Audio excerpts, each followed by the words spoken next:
18-0 and still Ousmane Nurmagomedov s'est imposé face à Brent Primus par décision unanime. Petite masterclass du frère d'Oumar Nurmagomedov et cousin de Khabib Nurmagomedov. Il passe à 18-0 en carrière et franchement, on regarde ses performances, on peut commencer à se dire et si c'était lui le plus fort de tous les Nurmagomedov. On va voir tout ça toujours dans le sens de la mesure, bien évidemment, parce qu'il faut pas trop s'enflammer non plus, parce qu'il est encore jeune, c'est Ousmane, mais franchement, ce qu'il arrive à proposer, c'est hyper impressionnant. Générique. Soit.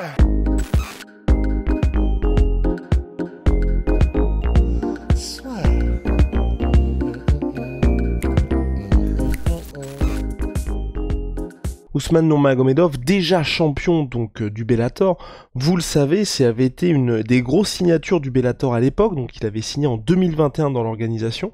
Je le rappelle, cousin de Nurmagomedov, on avait tous été un peu surpris, et puis surtout que par rapport à l'UFC, où vous savez, certes là aujourd'hui, on a Oumar Nurmagomedov qui évolue chez les bantamweight, c'est vrai que l'UFC c'est un niveau qui est tellement relevé que vous arrivez dedans, il y a de grosses attentes, mais c'est pas évident que vous allez être champion. Je veux dire, aujourd'hui, Oumar, on l'attend haut. Il devait même affronter Merab Dvalishvili il y a quelques temps de ça.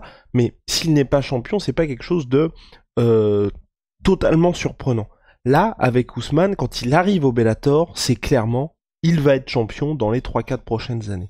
Et finalement, il y arrive en s'imposant contre Patricky Pitbull par décision en novembre 2022. Et depuis, donc, il a fait son entrée dans le tournoi lightweight du Bellator où on aurait tous voulu le combat contre Mansour Barnaoui, évidemment. Premier tour du tournoi, il s'impose contre Benson Henderson, ancien champion de l'UFC, non bien connu des fans de MMA. Et là, au deuxième tour, il affrontait Brent Primus, qui s'était lui imposé contre Mansour Barnaoui. Malheureusement, il avait gâché la fête au Bellator Paris. Et franchement, ce qu'il a proposé Ousmane lors de ce combat, c'est hyper impressionnant. Parce que oui, peut-être que je ne sais pas si vous avez regardé le combat, mais ok, c'est une décision, mais il y a décision et décision. Là, il affronte un gars en la personne de Brent Primus qui est hyper solide. Quand je dis qu'il est hyper solide, vous n'avez qu'à le voir physiquement. Brent Primus, c'est un gars, il a un menton, il est tanké, c'est peut-être l'un des lightweights les plus imposants physiquement, et surtout que c'est extrêmement rare qu'il vous laisse des opportunités de pouvoir le finir. Et quand on regarde la manière avec laquelle Ousmane a géré ce combat, c'est magnifique. Premier round, là où Brent Primus avait clairement annoncé la couleur, où pour lui, c'est là qu'il allait avoir l'occasion de s'imposer face à Ousmane Nurmagomedov. Il voulait vraiment mettre de l'impact dès le début du combat. Parfaite gestion. Calf kick sur la jambe avant, donc pour vraiment la ruiner, faire en sorte que, vous récoltez les dividendes, et puis ensuite, quand je dis récolter les dividendes, au fil des rounds, où forcément, il y aura beaucoup moins d'explosivité sur un gars comme Brent Primus, et deux, il gère, mais parfaitement, je veux dire, en termes de sélection de coups, certes, il n'y avait pas énormément de volume, mais c'est quelqu'un qui, à la fin au milieu du deuxième round, il était à 73% de précision dans ses coups. Donc, il en lance 10, il y en a 7 qui touchent. Donc, terrible pour Brent Primus. Et au-delà de ça, quand je dis une sélection parfaite, c'est qu'en termes de takedown, il en fait un au premier round, un au quatrième, un au cinquième. Et à chaque fois, Brent Primus ne se relève pas. Et certes, Brent Primus est très fort parce qu'il arrive bien à contrer les avancées de Nurmagomedov au sol pour pas se prendre des ground and pound des enfers, mais sauf que le temps passe, le temps de contrôle passe. Et quand vous regardez l'ensemble du combat de Nurmagomedov, c'est hyper impressionnant. Les mouvements de tête, pareil, y a pas de souci, parce que quand il envoyait des gros overhands, Brent Primus, il n'était jamais là. En termes de sélection aussi, j'ajoute ça, c'est qu'il s'attendait à tout. Que ce soit, à chaque fois, il pouvait placer des petits coups dans sortie de clinch, quand Brent Primus, lui, à son tour, essayait en sortie de clinch d'envoyer des bombes. Il n'y avait jamais Ousmane. Très impressionnant. Il a même eu aussi, il y a un moment, il avait le single leg, tente le single leg Brent Primus, et Ousmane reste debout, donc il défend parfaitement l'amener au sol, une amenée au sol où Brent Primus, de son côté, s'attendait à ce qu'il ait du succès dans ce domaine. Donc vraiment, superbe gestion au global. Dès le début du combat, comme je l'ai dit, il annonçait la couleur avec un 39-8 en termes de coups de nez, coups reçus pour Ousmane Nurmagomedov dans le premier round. Et comme j'ai dit, sélection de coups, parfait. Aujourd'hui, vraiment, pour moi, on peut se poser la question, et si c'était lui le plus fort des Nurmagomedov? Javier Mendes, qui a quand même coaché, donc qui était dans le corner, avec Ken Velasquez, il y avait aussi Ali Abdelaziz qui était dans le corner, donc Javier Mendes, ancien coach de Khabib, coach de Daniel Cormier, Luke Rockhold, Ken Velasquez, tous les mecs des KS sont passés par lui. Pour lui, Ousmane Nurmagomedov est le Nurmagomedov le plus talentueux. Et c'est vrai que quand on voit ça, ce qu'il propose, la confiance, la sophistication qu'il y a dans son Muay Thai, le fait de toujours avoir dans sa petite poche arrière, tiens, je peux utiliser mon grappling, et quand on voit ce qu'il propose et à la manière avec laquelle il l'utilise, c'est parfait. Il est dans une situation où ça se passe très bien, mais il y a Brent Primus qui va arriver au corps à corps, boum, c'est parti, on peut utiliser ça pour vraiment tamponner ce round-là. Donc une utilisation, je trouve, parfaite, une gestion parfaite. Certes, ça ne plaît pas à tout le monde parce qu'on pouvait entendre les sifflets dans San Diego, peut-être parce que le public était pour l'américain Brent Primus, mais ce que je veux dire, c'est que c'est pas très spectaculaire, il n'y a pas une grosse prise de risque, mais c'est un gars qui est dans une maîtrise totale qui, pour moi, on ne peut que saluer ce genre de performance extrêmement intelligente. Parce que là où vous avez un adversaire comme Brent Primus, ou s'il voulait mettre KO Brent Primus ce soir, il fallait quand même envoyer, il fallait prendre beaucoup de risques. Bah, il se contente, entre guillemets, de faire une masterclass de A à Z, et je trouve que c'est hyper impressionnant d'avoir une situation où le Brent Primus, il n'y a aucun moment de la première à la 25e minute où il était dans une position de remporter le combat, et c'est extrêmement fort de faire ça. Et moi aujourd'hui je me dis vraiment, et si c'était lui vraiment le plus fort, et j'ai hâte de voir ce qui va se passer pour le Bellator, notamment avec le PFL, parce qu'aujourd'hui, quand on regarde les classements mondiaux, il est 19ème, donc Ousmane Nurmagomedov, 19ème mondial sur Fight Matrix, je le rappelle qu'il n'a que 25 ans, et quand on regarde le classement, bah, devant lui, on a donc Diego Ferreira, Chablis qui va affronter, donc Alexandre Chablis qui va affronter Pitbull lors du prochain tour, donc en demi-finale, et en gros le vainqueur de Chablis Pitbull affrontera en finale du tournoi lightweight du Bellator Ousmane. Donc normalement il devrait passer devant. Ensuite on a Bobby Green 15ème, d'ailleurs énorme victoire contre Grant Dawson pour Bobby Green, magnifique, vraiment chapeau bas. 14ème, on a Grant Dawson donc.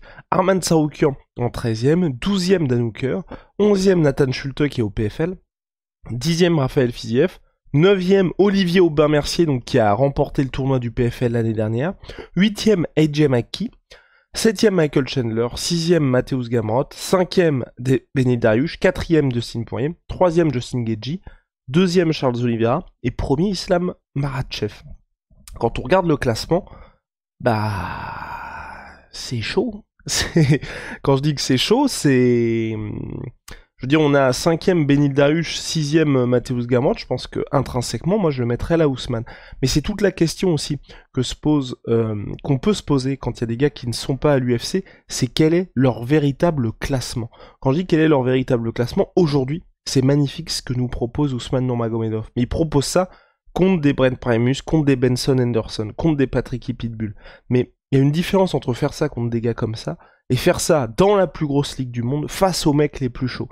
Et avant qu'il y ait ça, parce que si le PFL rachète le Bellator, je pense qu'il y aura des accords pour conserver les combattants, et c'est vrai que pouvoir voir notre cher Ousmane Nurmagomedov contre des Shane Burgos, contre des Bruno Miranda, contre des Olivier Aubin-Mercier, contre les Clay Collard, contre les Nathan Schulte, bah moi ça va m'intéresser. Moi, ça va vraiment m'intéresser. Donc, on va voir ce qui va se passer pour la suite. Aujourd'hui, il fait tout parfaitement.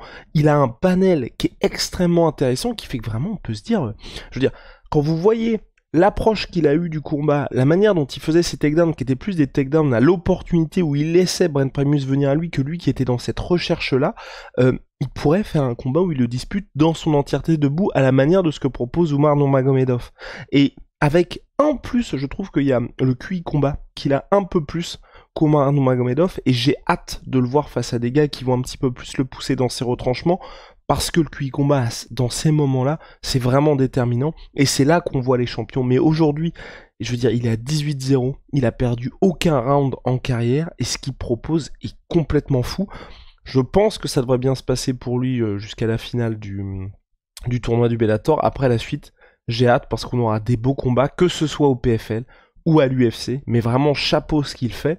Et concernant Oumar Nurmagomedov, lui aussi il est promis un grand avenir, mais cette famille Nurmagomedov, c'est complètement fou quand on voit ce qu'ils arrivent à faire. Je sais pas si vous avez regardé le combat, hâte d'avoir, et curieux d'avoir aussi vos retours sur la question. Voilà, aujourd'hui pour moi le seul reproche qu'on peut lui faire à Ousmane, qui est pas vraiment un reproche, c'est qu'est-ce que ça donnerait face au top du top de la compétition. Mais aujourd'hui, il coche vraiment toutes les cases. Donc chapeau à lui. En plus, il parle anglais, ce qui est hyper important en termes de marketing. Donc voilà, c'est tout pour moi, pour cette analyse, en tout cas la suite d'Ousmane Nurmagomedov en MMA. Vraiment, ça promet vraiment de très très très belles choses pour l'avenir. Peut-être aussi qu'il laissera Islam Makhachev partir avant de s'atteler à un petit carnage annoncé chez les lightweight, mais voilà, très fort ce qu'ils font. Il a en plus cette capacité, et c'est là où moi je trouve que c'est très intéressant par rapport au Islam et Khabib, enfin, dans le sens, Khabib, ce qui était impressionnant avec lui, c'est que le mec arrivait pour détruire, mais il n'y avait pas, et puis un peu plus tard dans sa carrière, cette dimension trash talking, ou en tout cas le mec se met à parler à ses adversaires pendant qu'il est en train de les démonter. Chez Islam, on n'a pas du tout ça. Chez Ousmane, il y a ce côté, le gars joue avec ses adversaires, et il n'y a pas besoin de parler pour qu'il y ait un combat qui soit beau à regarder.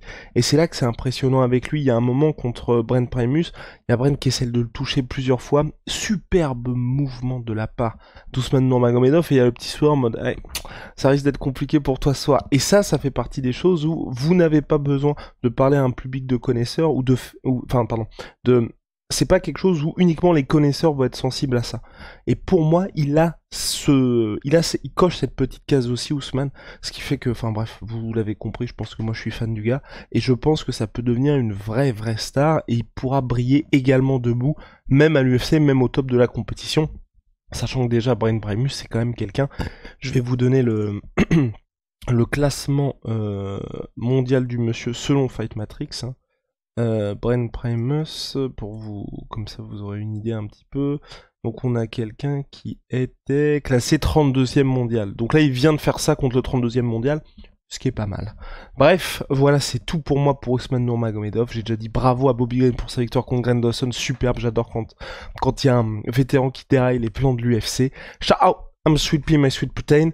Vous le savez, moins 30% sur tout My Protein avec le code La Sueur. Et holy moly, la petite révolution des boissons énergisantes. C'est en poudre, c'est made in Allemagne, bien moins polluant que les boissons classiques. À boire très frais. Oui, il y a pas mal de gens qui nous ont posé les questions. Vous mettez ça, vous secouez tranquillement, vous mettez ça dans votre shaker, vous mettez ça ensuite au frais.